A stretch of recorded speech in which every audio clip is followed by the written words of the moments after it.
Okay, so today we're going to be looking at the narrative writing checklist. We're looking specifically at elaboration and craft, and I'm going to show you how to evaluate a text, and that way, hopefully, you'll be able to evaluate your own.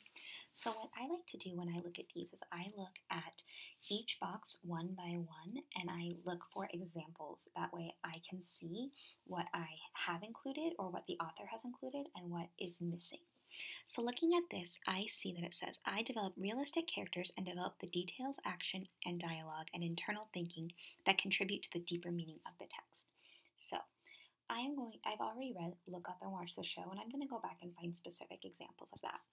So, I look at here, and right here, I can already see that they have developed realistic characters just by knowing that this person keeps asking their parents if they can do something, and each parent says no, and they have their own reasons. So my mom always replied, "No, honey, maybe next year," and then "You are too young and it's too late."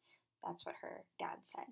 So thinking about that, I can definitely picture those being realistic responses from the parents. Even further down, I can see for the next hour, I asked my parents at least 100 times, when is it starting?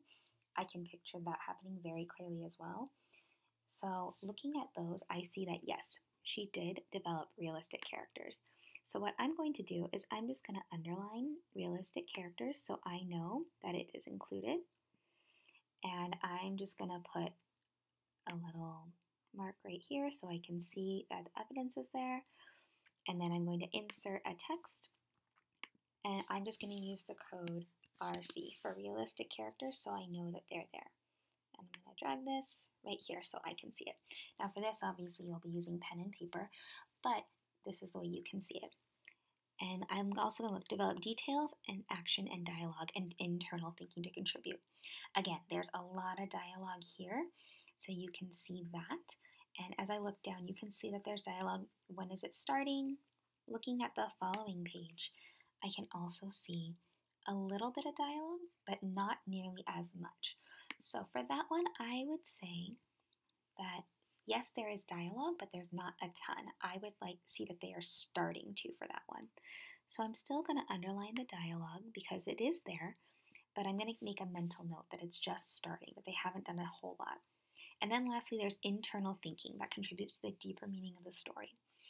So I see here that she's really excited about seeing this fireworks, which is great. You know, she couldn't wait to tell her friends that internal thinking is there.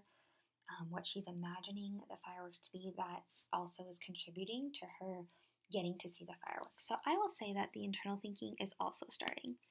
So looking at just this one and really only focusing on this first page, I would say that it is somewhere between yes, she's starting to, and yes, that exists.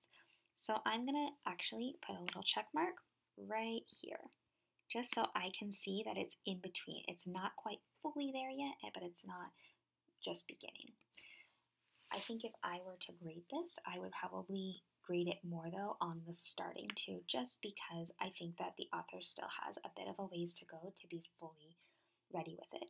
So now we're going to look at this next box. I developed some relationships between characters to show why they act and speak the way they do. I told the internal as well as external story. I think that she definitely tells the internal story. You can see right here, I'm going to make a little star, that how excited she is that she did that.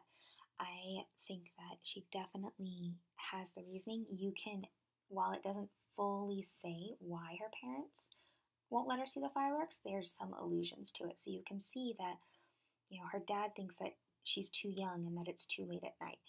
Those are definitely reasoning. And so I think that it shows that there is a relationship between the characters.